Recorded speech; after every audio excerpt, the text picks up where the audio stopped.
Johnny is dead. Corpses don't get up and climb out of their graves. Johnny's body isn't there.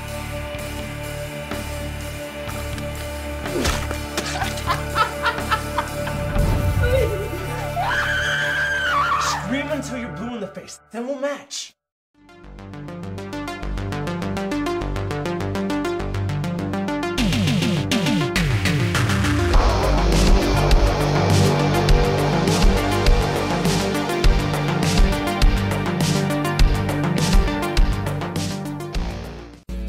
Have to kill him. We have to make this look like an accident. John Grissom died last night in an automobile accident. He will be missed. Johnny is dead. Corpses don't get up and climb out of their graves. Johnny's body isn't there.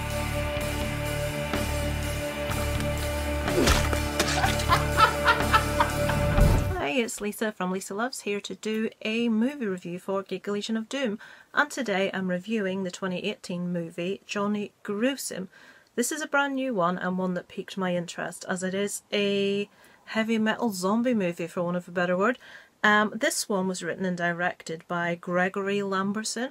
He actually wrote this as a screenplay in 1984, but due to budgetary issues, he never actually got to make it into a movie until very recently, until 2016. He did actually, though, change this into a novelisation in 2007. You may know him from other things. Killer Rack, how's that for a title? And he did Slime City in 1988, so he's quite a well-known B-movie actor. And this one really has been a dream child. He wrote the screenplay when he was 19, really wanted to get this made, and finally he got the backing, he got the funding. Right, in this movie, the star that stars as Johnny Grisham, actually known as Johnny Gruesome by his friends, he's actually played by Anthony De La Torre. Now I actually am aware of him.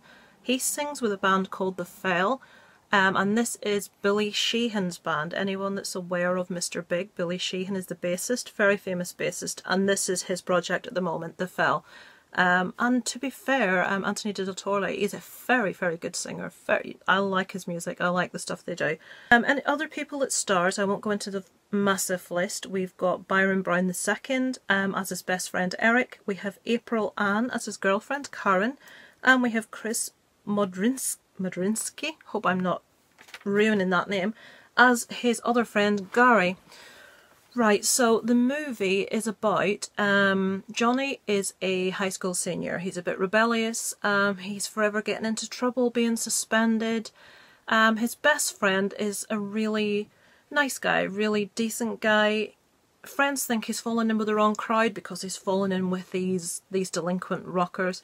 They did get spot on the sort of like treatment at school of people into the alternative genre, as I fell into that criteria.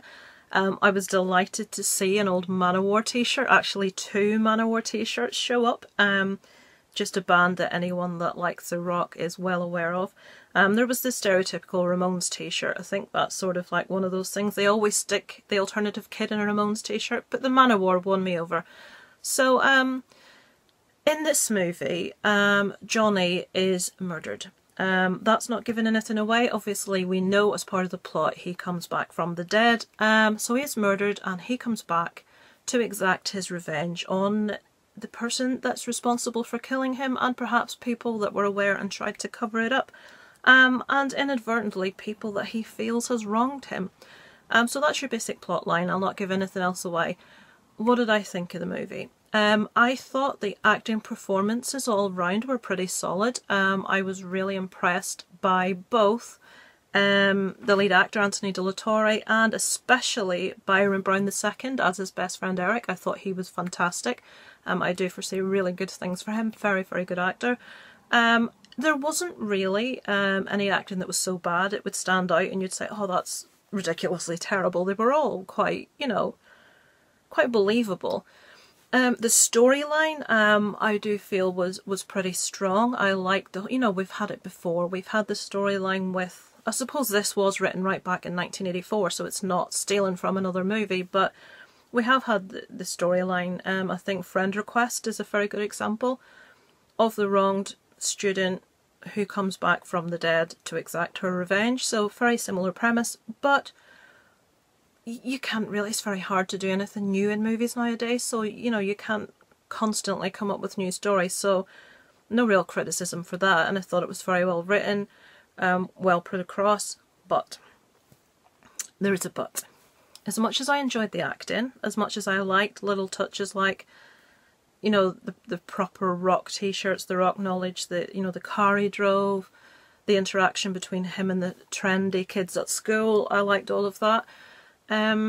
Two things: the CGI that was used in this, and CGI was used in this, was deplorable, was atrocious. The sad thing about it is the CGI was not required at all. I didn't feel they needed it to put across the story. The makeup was pretty ropey as well, to be fair, when he came back from the dead. They kept changing contact lenses. I think we had three different, we had white lenses, green lenses and yellow lenses, I believe, possibly orange, I'm not sure. But it really let the rest of the movie down. I just feel that horror fans now don't need all these like silly effects. If you don't have the budget to make those effects, to make that makeup amazing, and to be fair, people criticise the CGI in massive blockbusters nowadays. It's not really a thing that's horror fans are a fan of anyway, but if you're going to do it right. I don't feel this movie does it right. It's actually, it takes you out of the story. My husband actually watched this with me and he laughed a lot, and it wasn't meant to. The CGI effects in this are just so poor. Bits like when he actually has makeup on, you can see his whole hairline here hasn't got the makeup blended fully up, and that's just really, really lazy, you know, makeup artist there. It's, you know, a very, very small thing possibly to pick on, but less is more, folks. I think they could very easily have done this without having the CGI at all. That just wasn't needed, it wasn't necessary, and the makeup, a little bit more effort could have went into that also. So what did I think? I do think it was a decent movie. It wasn't anywhere near things like Trick or Treat, not even close. That movie is a classic. It's just does everything fantastically. I do feel that the original story that Gregory Lamberson wrote here could have been better conveyed, could have come across a lot stronger than it actually did. And I don't think the fact that it didn't quite pack the punch has anything to do with his writing or the acting. It's just the cinematography, the effects and the makeup. It just didn't work. I don't like to criticise, but that's just how it appeared to me. It's not one I would sit down and watch again. It's not one that I think a lot of friends would probably enjoy, and I don't know, I would give this one, if I had to score this out of 10, possibly a 4 or a 5. 5 maybe being generous. I'll give this one a 4. As I say, I think if this had have been in different hands with regards to the cinematography and the makeup, I think this could have been a much better movie. I don't think it's any reflection on the actors within this or the writer, in saying that the writer also directed this, so I don't know how much he had to do with how it actually looks on screen. But yeah, so that's Johnny Gruesome. Have any of you actually managed to catch any pre-screenings? This one is out on DVD on the 1st of January next year, and it comes to VOD on the 16th of October, so it's not out as yet, coming out just before Halloween.